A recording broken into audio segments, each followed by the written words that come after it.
ஒரு 24 நிமிஷம் அபிஜித் முகூர்த்தமாக இருந்தது. எப்படி பிரம்ம முகூர்த்தம் இருக்கோ அதே மாதிரி அபிஜித் முகூர்த்தம்னு ஒன்று இருந்தது. கிருஷ்ண பரமாத்மா என்ன பண்ணுறார் அப்படின்னா, பாரத போர் நடக்கும்போது கிருஷ்ணர் நம்ம பஞ்ச பாண்டவர்களுக்கு சப்போர்ட்டாகவும், பலராமர் கௌரவர்களுக்கு சப்போர்ட்டாகவும் இருக்கார்.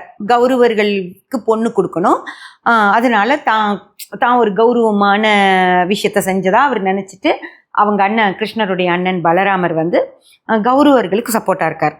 அப்போது என்னென்னா, அந்த கௌரவர்கள் அப்படிங்கிறவங்க 100 பேர் இல்லைங்களா?